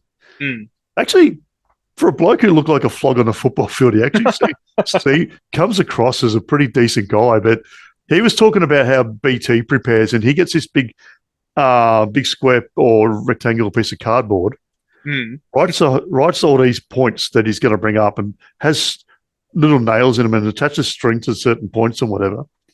So you're probably onto something, because that sounds like pretty much what you were saying. Yeah. Well, it can't be a coincidence that they just go back to the same talking points over and over again. Like, it has to be like that they've got a note in front of them, or that they're getting fed something through their ear from a producer. Yeah. Like, mention this. Well, I know that happens on radio. And and you can always pick it up because they kind of pause halfway through a sentence, and then they because they're listening. And then they say something as if they're really alarmed. Mm. So before we do get into the ticks and crosses, I'm going to just give 3 little ticks of my own because you're doing the ticks tonight. Okay. Yep. And I'm just going to mention them. We don't have to talk about them, but we've already mentioned one of them was Morris getting his first goal. The goal umpire at one end had the most amazing mustache I've ever seen. Now, put a pin in that because I'm going to bring up someone else's mustache soon. Okay. But the umpires overall, there wasn't really – I can't even remember a score review. And I've been hot on this because of the conspiracy theory on the cryptocurrency ads. Yep. I can't remember a score review last night. And other than one decision where Jared Berry got called holding the ball while someone had him in a headlock, I thought the umpires were great. Yeah. Maybe because it felt like we were getting the rubber to green a lot more. Apart from that bloke who was making Charlie stand when he was injured, but we already touched on that. That's old mate Nichols, who not my favourite umpire. That's the one that Carlton supporter got banned for abusing from the sidelines for allegedly calling him a bald-headed flog. But I'm pretty sure he used a different word starting with F that we won't say because of course it's inappropriate. Well, he is bald though, and he does have a head. And as a bald man, I feel like I can say that he is bald. Yes, well, as a balding man who's trying to fight it, I'm on with Team Bald-Headed Nichols. It's a tough battle, as you know. Oh yeah. All right. Well, do you want to get into your ticks then? Are you ready to go with that? Well, we'll start with your crosses because I've just got a couple of notes I need to edit on some of mine because we've already talked about a couple of things. Okay. Well, remember when I said I had 74 crosses last night? I do, yes. I wasn't wrong, but I've whittled some down, so I'm just going to run through them quickly. Okay. And if there's any that I feel like needs to be a talking point, I'll ask for your thoughts because there's a couple that are just like passing sort of things. So the injuries, we've already spoken about that. That's my biggest cross. But my equal biggest cross, and I eventually became guilty of this myself, was the continual pushing of the Zorko and Miller feud, the narrative behind that. God. Yeah. There was no need for it. It hasn't been a thing for a couple of years. No. And it was the banner on KO, for the game. It was the banner next to each other. You brought that up with me. And ridiculous. Look, in the end, I made, and I'll put this out on our socials, I made a little meme of Zorko holding onto a baby with with Tuke Miller's head on it, and I captioned it. You saw it. Yep. I said it to you last night. Zorko is Tuke Miller's daddy, but I guess I got caught up in the whole wave of things. My next cross is the Suns cheer squad or lack thereof. Yeah. Don't need to talk about that, other than the fact that I went to a Hawthorn Suns game a few years ago. It was Jared Ruffhead's 300th and final game. Mm-hmm. And the Suns didn't have a cheer squad, so Hawthorn split their cheer squad in two. And when someone paid for some Suns merch for the other half to wear, and they pretended to be the Suns cheer squad. Come on, guys. It's football. You got to have a cheer squad. Pull your head in. Yep. This one, you can discuss this one if you like. It. Dwayne Russell getting Tuke Miller and Jared Witts confused on more than one occasion. Yeah, not sure how you could. Yeah, aside from the obvious, which I'm treading carefully with how I approach that. They're very different looking blokes. Yes, in a lot of ways. One guy's about 9 foot tall and the other's about 4 foot tall. Yeah. Not sure how that happened. They don't even have similar names. No. Or positional similarities. There's no. I mean, it's Kelly Underwood with the team. No, with the McCluggage and Charlie Cameron and the Rayner and Charlie Cameron. True. But yeah.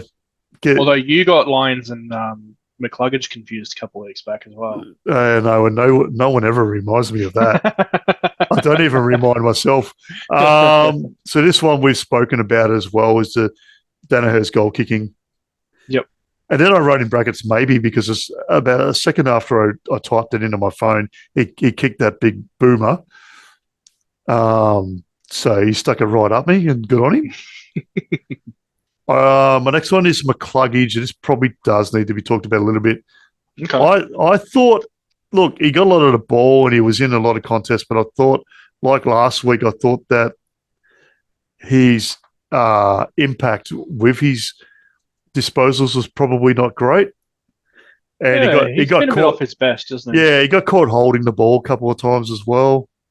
Look, it's neither here nor there. He's never been the best, other than when he's hitting a forward on the chest. His field kicking anywhere else on the ground and his goal kicking has never been the best. We know this. We accept it. Yeah. But yeah, so that's kind of a maybe cross. That's just a watch this space, I guess. Okay. Remember I brought up the goal umpire's mustache? Well, yes. Tom Berry's mustache was shithouse. What even is it? It's like he's got two separate mustaches, one on each side. Looks a bit like... It's not even November. There's not even any sympathy credit there for growing it for a good cause or anything. It's, come on, we're mates. Yeah, and it makes him look like Ron Jeremy. Not that I know who that is, of course. No. I've seen memes. Good Christian boy that you are, Ash. Well, yeah. And on the subject of Tom Berry, this is a cross. He started a lot of fights and then ran away as soon as they fled up. Yeah. I mean, it's a smart thing to do, to run away from a fight so you don't get hurt, but don't start them in the first place. Yeah. And on the footy field, fights are a little bit different to street fights anyway. Yeah. Look, I haven't got that many crosses to go, so bear with me. Sure. This one was no one's fault, and it's something we talked about, and it's the fatigue due to having a limited bench. Yep. Nothing that anybody could do about it, but it's still impacted and could potentially have lost us the game, but the boys rallied late, so... I'm amazed that it didn't lose us the game. Yeah, it did look that way at one stage, and the commentators kept letting us know about it. Yeah. Yeah, Charlie Cameron's kind of still not at his best. So that's a bit of a cross at the moment. Mm-hmm. The goal accuracy, that is a big cross. Now, that's for the whole team, really. Yeah, for the whole team. Now, somebody brought up a theory today that the reason they were tied in the last quarter wasn't from having a limited bench, but it was from kicking all those behinds in the third quarter. Right. Make of that what you will. Well, I guess what they're trying to say is there's a lot of energy that gets put into putting the team in a position where they win the ball, move it all the way down the end of the field, take a shot at goal, it misses, which there's no 30-second break to come back to the center. It just starts back up again, and then you have to immediately defend. And if you're doing that 10 times in a row, that would wipe you out pretty quickly. Yeah, especially you don't get that that ball up or anything like that, or going to the bench. It would wipe you out. It's the mental fatigue. For sure. Yeah. So this is a big one, and Fagan brought this up pre-game, and it almost sort of happened our third quarters. We didn't kick a goal in the third quarter last night. Yep. That goes down again with the goal accuracy. We had plenty of opportunities, kicked 9 behinds. I think had we kicked 2 or 3 of those as goals, going into three-quarter time, the game's over. It's done and dusted. Gold Coast got nothing to play for. Yeah. And if we put the Q in the rack, fair enough, we're going to still win the game. Yep. And also, I get my 50-plus margin that I predicted in our previous episode. Yeah, I was pretty close to mine. It was 34, and I predicted 24. Yeah, Neil and I got things a little bit wrong. We both had Rayner winning the medal, and I think I had Chuck kicking 5. So, wow. Yeah, I didn't do. So we ran. I don't know if you listened back, but we ran through all the games, and I did not do very well in Oh, no, I picked Melbourne to beat Geelong, so I got that one. But yeah, my tipping is never good at the best of times. But anyway, um, so is his name Walters or Walter? I've written it two different ways. It's So Jed Walter, I think. yeah, so there was a high contact free kick to Jed Walter early in the last quarter. Now look, it was there. He got high contact, no issue with that. But in the same contest, Ben Long had his arm around Lester's shoulder and neck. So it's kind of like, had that been the other end of the ground, would we have gotten the benefit of the dad gotten the free kick? Hmm. Did they just give it to the forward, or like they do with when there's two ruckmen wrestling? Did they just pick one? Yeah. Yeah, it's a bit of a toss of the coin. But to me, you either call play on because both teams are doing it, or you just do a ball up or something. I don't know. Yeah, I agree with that. Yeah, but that's a cross for me because that's a rule that just doesn't get adjudicated consistently, and they seem to pick a side. Sometimes it's us, sometimes it's the other mob. Just yeah, I don't know. Come up with a better solution. The last one, he didn't even play for us, but he should really be a tick because he kept us in the game, and that's Jack Lukosius. Yeah, wow. Um, Such a talented footballer, and obviously he seems like a pretty level-headed guy. But geez, his kicking is something that he's known for. But last night it was terrible. Yeah, well, you remember there was so much hype around him in his draft Yeah, year.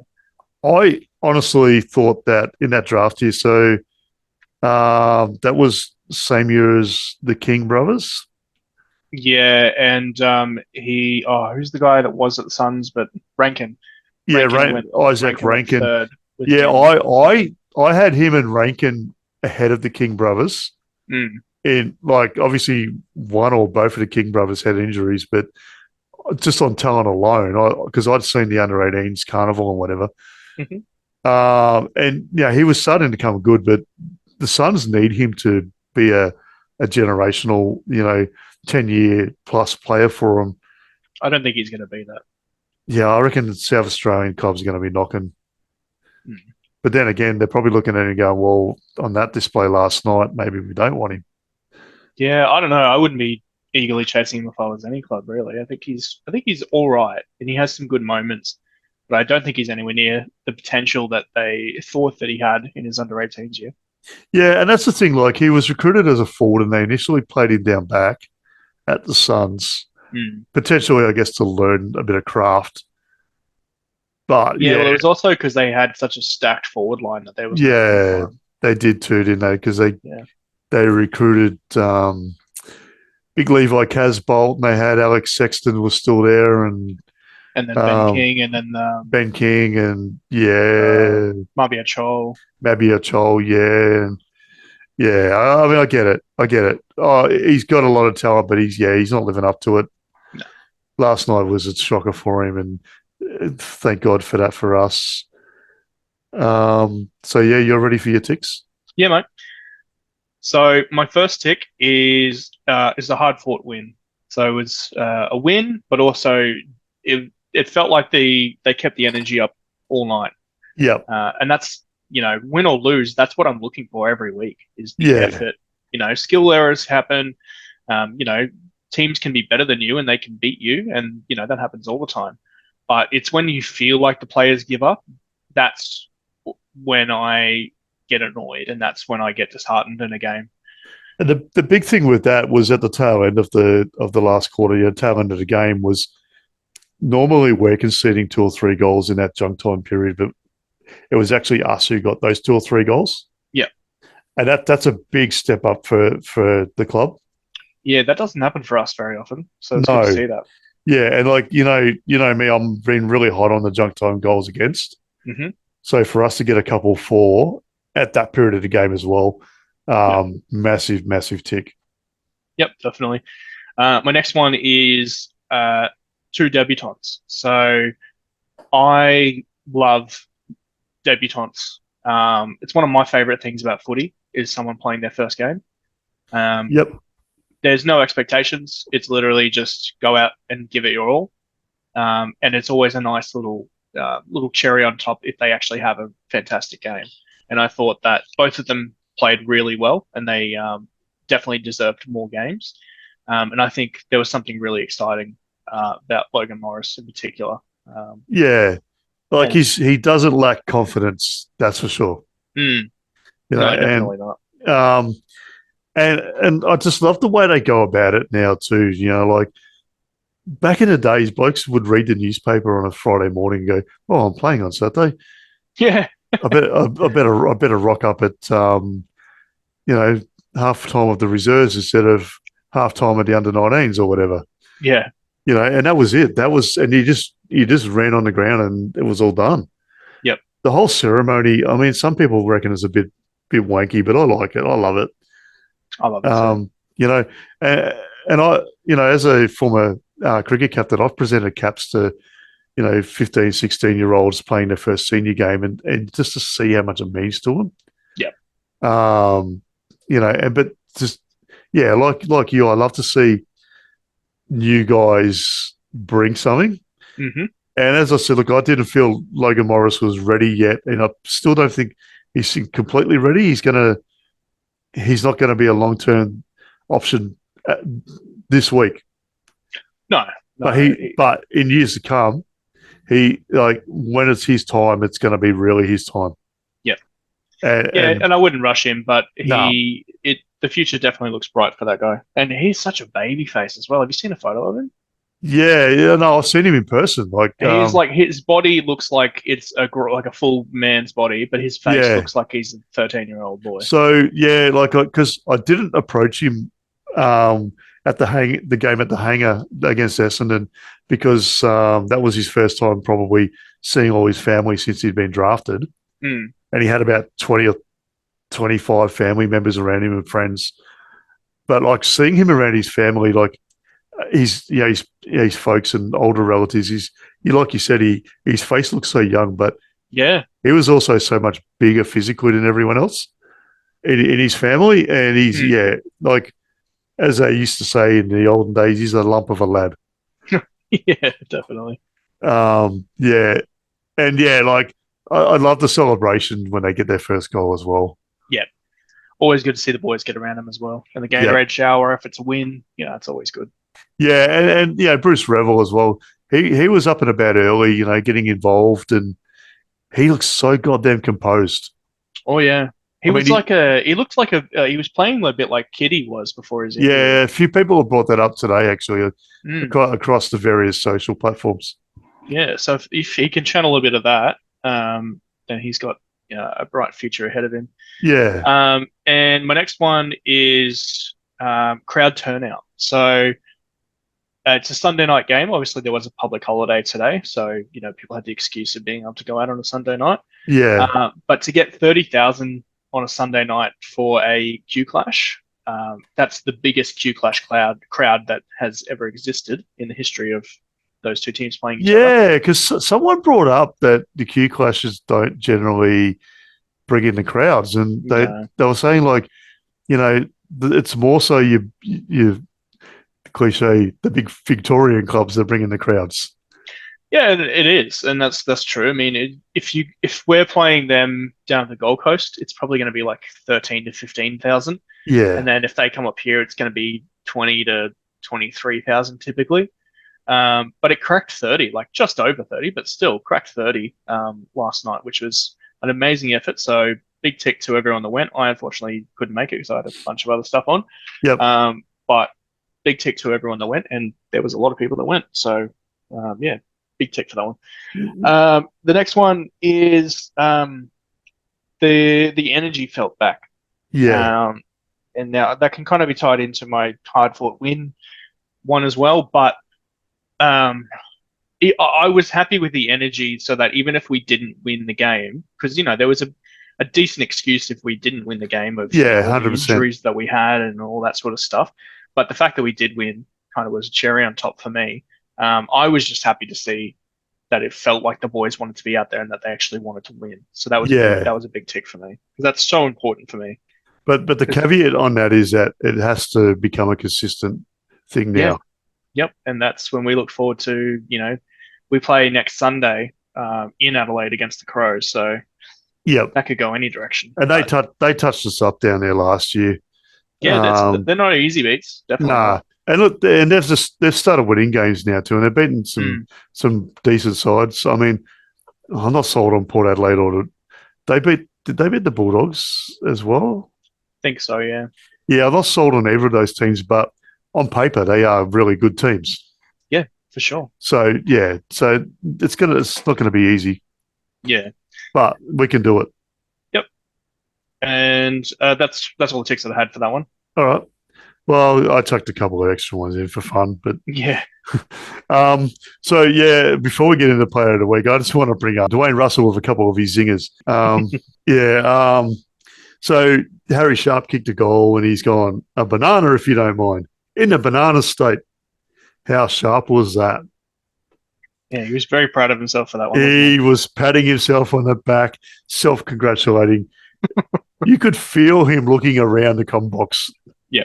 To see who noticed it. And then when Closey from the Suns had a shot at goal, he's going, Closey, but no cigar. Well done on that one, Dwayne. Suns got a free kick early in the third quarter, and he's gone, well, he was a fortunate son. Oh, Jesus. I could just see Forrest Gump exiting out of a helicopter in Vietnam at the time. Out of a Huey. Yeah, I know. Yeah. And then Tom Berry, he's gone. Berry pounced on him and buried him. Do you think he's got like a book full of puns? Like all the other guys have notes, and he's got a box full of puns. And he's got one more. And very late in the third quarter, it was Berry again, and both times it was Tom Berry. Mm-hmm. Berry walked away. He buried the hatchet. Ah. He's done the Berry thing multiple times. And see, with the Berry one, there's a lot of different ways you could take the pun. Yeah. You could take it like he's been very good, or very excellent tonight.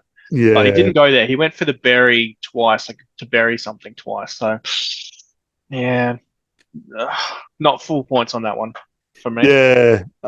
Something that's not really Lions related, because our social media team are pretty good, and they come up with some really good content.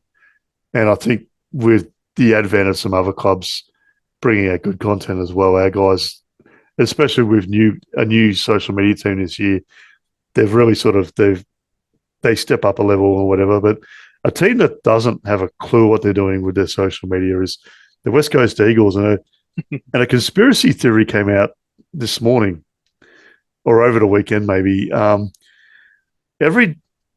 Not every week on game day, but every week that they've lost on game day, their social media team have come out that morning on X, formerly Twitter, as eventually we'll just be able to call it X.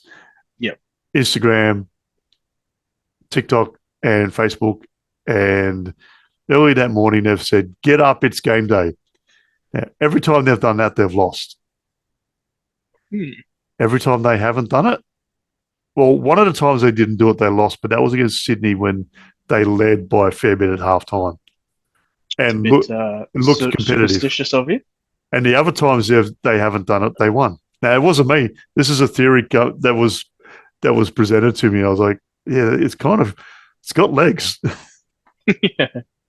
So that's fun to keep an eye on. Yeah, because so now when I do my predictions and tips, I'm just gonna tip the other team every week and pick one of their players to get 40 and kick 15. Jeez. And then watch him sit on the bench for the whole game. Yeah. And watch us win. Because, it's got legs. Anyway, it's not the Eagles fan cast. It's not even anything fan cast. That's the other guys. Yeah, true. Have you seen that movie, The Other Guys? Yeah. With Will Ferrell and Mark Wahlberg. Yeah, great one. Mark Wahlberg, surprisingly, is actually pretty good at comedy. Yeah. He's had an interesting career, hasn't he? Yeah. Old Marky Mark and the Funky Bunch. That's it. Tidy Whities. Yeah. Yeah, that's more your generation. I was already too old to pay attention to that. Yeah, among other things. And Ted, that was a pretty good movie. That's true. Ted 2, not so good, but... Yeah, they made a TV show on it. Did you know that? I did hear about that, but I have not seen it. Yeah, no, neither have I. It's a flashback to when they were younger. Yeah. Yeah, The good movie of his that I really enjoyed was, and he got to have his actual Boston accent in this movie, was The Departed yes. with Leo DiCaprio, who in his older years has become a really good favourite actor of mine. But Mm. when he Matt was, Damon's in that too. yeah, Matt Damon's another one that as he's gotten older, I've appreciated him more. Mm. Didn't really like much of his earlier work, and Jack Nicholson, who's just an all-time one of the greatest actors I've ever seen. Yeah, fantastic movie all around. And I have family connections to Boston, so watching a movie where everyone's speaking in the correct accent just, yeah, had the hairs on the back of my neck standing up. It's such a good movie. But anyway, I digress. And we have Player of the Week to announce each. Sure, I don't think it's going to be a surprise to anyone for either of us this week. Yeah, look, I wrote down 5 names, and we've mentioned every one of these guys. I had Berry, Dunkley, Andrews, and Neil. And then at the top of my list, for me, it's Zorko. Don't need to explain why. We already have. Has to be Zorko. Yeah, could not be anyone else. He's just amazing. I think they were saying he was one kick off the most kicks in a game this century. Yep. He got told that in the post-match interview with Lynchy. And he really gave a damn about it too, didn't he? Yeah, that was funny. But yeah, like it's hard. You could mount cases for the other guys based on the criteria that we've sort of used during the year to say that we don't necessarily have to get the guy with the most stats. But Zorko had the most of everything, had the most spark, the most stats, the most anything you want to name, he had it, except for the height. And he was, he was everywhere as well. Like he would just pop up at both ends of the ground, what felt like seconds apart from his last appearance. Like he was just everywhere. Yeah, and like his kicking was like you've said so many times, it was aggressive, it was assertive, it was positive, it was pretty like I don't know what his disposal efficiency was, but I'm going to assume it was pretty high. Harris Andrews was in the 90s for disposal efficiency, and I think he had about 18. So he was really good, but he got a lot of good spoils as well. But yeah, like Zorko, yeah. Absolute gun. Best on ground by a mile. And I'm surprised that was his first medal as well. Yeah, I was actually really surprised by that as well, because, I mean, there was that it was a long period of time where he was our most dominant player. He won 5 best and fairest. I was surprised that he never won. Was that 5 or 6, or just the one where everyone in the team won it? That was included. Not count. No, that was included in the 5. Okay, so it was 5. But you remember he was, I think it was like when he won his last one, he looked like visibly annoyed that he'd won. Like he wanted someone else to step up and be that, that player, and he was kind of sick of having to be that player. That was the year he beat Dane Beams by 1 vote, I think, and Beams clearly had a much better season. Yeah, and came top 4 or 5 in the Brownlow, and it was all I think in the if not all Australian, he was in the conversation, and I think it was one of Beams' best seasons in general. Oh yeah, I reckon he had. The year after he won the premiership at Collingwood was probably the best he had. He won their best and fairest that year, and he was only about 21 at the time. But yeah, 2018 for us was pretty close to that, if not equal. Yeah. Geez, he was such a good footballer. Just, it's just, they're flawed geniuses. These guys are so good at what they do, but they're just, for whatever reason, whether it's mental health or it's injury or whatever, there's always something that just sort of prevents them from really living up to their full potential. Yeah. And that was 72% disposal efficiency for Zorko. Yeah, and for a guy who's running off half back through the mids, that's anything above 65 is good. And 40 touches is pretty incredible. It's amazing. Like, can't beat it. Like, nobody from the Suns even came close. I mean, Matt Rowell, who's supposedly, even Noah Anderson, they're supposedly these ball-winning machines. Got barely were even noticeable. Well, the next best from Suns was Flanders at 30 touches. Yeah, Flanders he got 30, but he had an absolute shocker of a game. Yeah. But Neil and McCluggage both got more than Flanders as well. So Yeah. So I guess we should really, before we forget, before we finish up, briefly touch on the VFL, which neither of us watched this week. Yeah, so we're going to be very brief on that, Yep. mainly for that reason, and also because it was our darkest day in VFL in the VFL season. Yep. So we scored 71 points, which is made up of 11 goals and 5 behinds. Yep. And the Suns kicked 157 points, 24 goals, 13 behinds. And that accurate goal kicking is pretty good for us. And that was a home game for us as well. Yeah. I was still trying to get the player stats up because I had some pad thai while I was waiting for you, and I spilled some on my phone screen, and now shocking. Now it's like it's saying you should have wiped me up instead of just trying to keep using me. But well, it looked like most of our best players were actually academy guys. Yeah, so there's a lot of names here I don't recognise. I've just managed to get the stats up finally. Ben Thomas again. He kicked 4 this week. He should have. He technically had 4 the week before, but Boyd Woodcock, and that's something we didn't bring up, but I think we eventually brought it up when Neil was on, didn't we? With Boyd Woodcock faking the touched.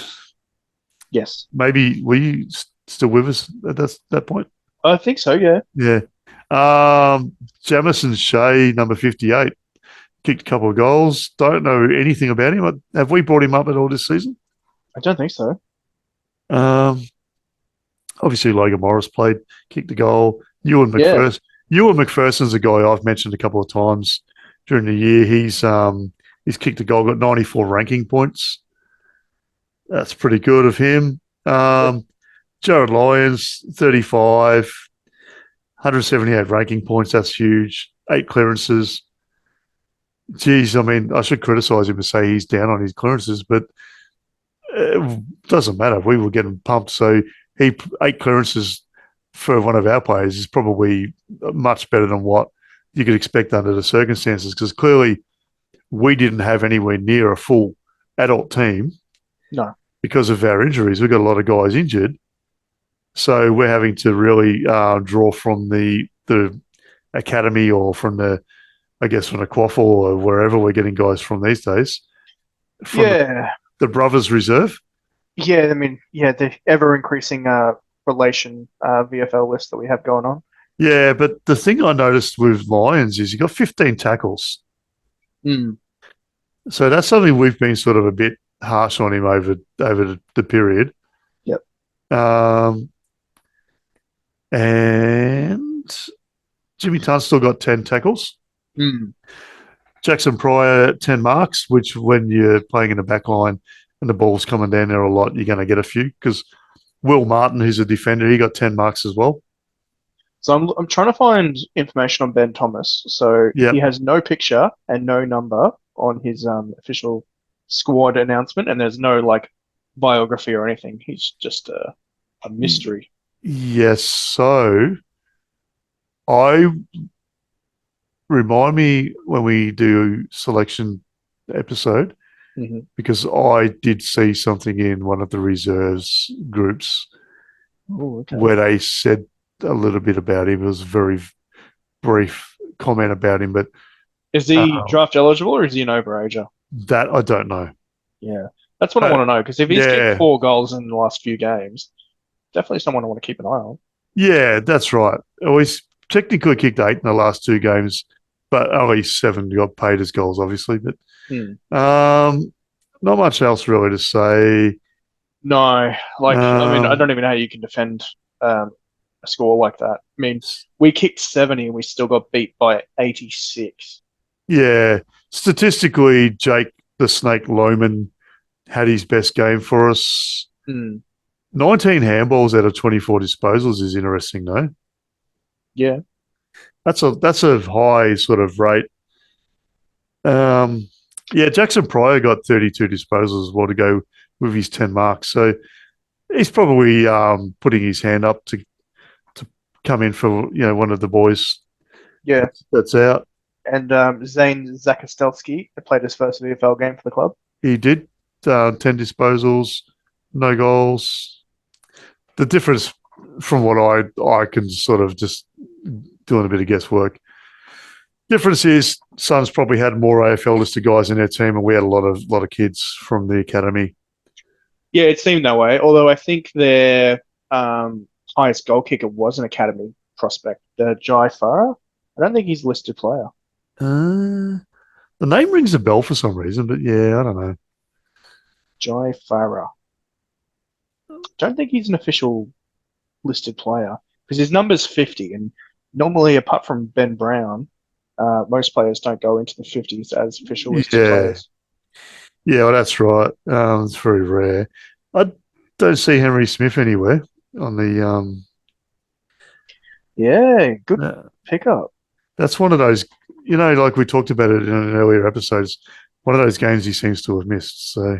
Yeah, well, I mean, I noticed a few of him in the last couple of years, but they do it with some of the AFL listed guys all the time, where they'll just disappear for like a week or two, and they won't be on the injury list, and they won't be on either playing list. Yeah, they just disappear for a couple of weeks at a time, and it's like, well, I want to track the development. What's going on? Maybe it was his mum's birthday because that's apparently why Harley Reid had a week off. Yeah, well, allegedly. Interesting. Yeah. All right. Well, I guess I can't really think of anything else. No, I think that's it, mate. Talking about the VFL has bummed me out a bit. Probably should have started with it. Yeah, I know, but yeah, I want to talk about the guys who win first every week. So fair enough. And we brought up the VFL first the other week when they had a win. So true. Yeah, look, I'm not reading too much into it though. Like, no, it's boys against men. Literally. Yeah, very literally, and and it's just development for the guys. Pryor and Tunstall. I mean, Tunstall got 120 ranking points, so they're probably ready to come back into the team, I guess. And Shadow Bray looked like he did okay. So, and Connor and Joel Butterick would have played against each other for the first time. So that's interesting. Well, yeah, maybe first time. I'm not sure. Well, I don't think Joel's been in the VFL before. Yeah, I'm assuming as juniors they would have played at the same club. Oh, yeah. I mean, like as men. Yeah. Interesting. Yeah, I think that's it, mate. I think we've squeezed all we can out of that one. Yeah, like I'm sure over the last 8 or 9 minutes, all the listeners have fallen asleep. So yeah, we might have to edit that out a little bit, maybe. Yeah, I'll do it. And I'll release this Tuesday night. And again, thanks to our listeners who keep listening. We're averaging over 100 listens per day on a 7-day cycle at the moment. So that's pretty good. Yeah, I'm pretty happy with that. I mean, I remember us talking about, we'd be happy if there was 2 people listening. Oh, yeah. So, look, again, we don't do this with advertising or big sponsors or gambling or anything like that involved in it. It's just a couple of Lions nuffies talking like they are Lions nuffies, and well, that's it, mate. If we didn't have this podcast, we'd still be texting each other similar stuff anyway. We would be. We just wouldn't be sharing it with everyone else. It'd just be kept to ourselves. But if you are listening, get onto whichever app you're using to listen. Give us a 5-star review. You don't know how much it means to us to see that we're reaching you. Yeah. But also it helps get us to the top of the list when you're searching for Brisbane Lions podcasts or definitely whatever. And leave a comment as well. Like, let us know if there's anything that you really enjoyed or anything you didn't like. Anything you think we're missing that we should be touching on. Yes. Suggestions for content, things like that. Questions that you might have, things like that. Whatever you want, just leave us a comment somewhere attached to the podcast. That's it. And you can find us on Facebook, Instagram, TikTok, and we are not on X. I No. don't know. I don't know why I haven't done that yet, but probably won't need to be. And we are also on YouTube, of course. Of course. And get on them, send us a message, get on SpeakPipe and leave us a voice message. Yeah, we'd love that. That'd be great. Yeah, because you send it, we'll play it, and we'll answer every question. Yep. Yeah. That's it. All right. Well, have a good one. You too, Ash. I'll speak to you probably at the selection night. So we have another Sunday night game. Yeah, so it'll be Friday. So Friday night selection again. Yeah, and hopefully our guest who didn't come on last week will come on this week. Sure, yeah, that'd be exciting.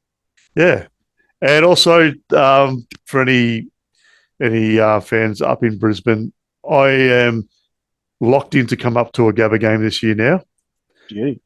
And I'm now looking at the game against Adelaide, which we don't know what day or date that is. We know roughly which weekend, but the rolling fixtures and all that sort of thing. Of course, yeah, it makes it frustrating.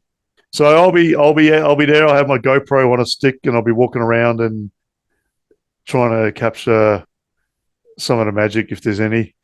I think you'd already left the show on Friday night, but as I said to Neil, Will Schofield over in WA predicted we'll win our next 6 games. Ooh. Well, he was right about this one, I guess. Yeah. Was that included in the 6? Yeah. Yeah. So he said that on Friday, that he thinks just looking in the short-term future we'll win our next 6. Wow. Bold claim. Yeah. So, well, he got shot down for it, but yeah, look, I think it's totally achievable. Oh, I mean, he's been correct so far in, the one game that's been played since he said it. Yeah, he's 100% record. And he also said that he believes that we'll knock Freo out of the top 8 and make a good late run for the finals. I'm not as convinced on that one. Yeah, Freo have won in Melbourne a couple of times now, so there's no fears for them travelling to the MCG. Carlton are a shaky one, in my opinion, now. Okay, yeah. I think there's a few that are shaky, so it'll be interesting over the next couple of weeks. Yeah, if you look at the last 5 games form line, we've won more games than Carlton. And yet they're one of the premiership favourites, allegedly. They always are. It's like every pre-season, Carlton and Essendon, it's like, this is the year. And it's like, I don't think so. Could you imagine being an Essendon fan and being like, this is the year we break our 7,500 day hoodoo? Jesus Christ, how depressing. Yeah, hey, we've been through some dark times. We know how it feels. So that's true. This is not a knock on Essendon supporters. No. I'm sure they're all lovely people. Yeah, just broken, but they're good people. Yeah. All right, let's get out of here. Take it easy. See you, mate. Bye-bye. See you, mate.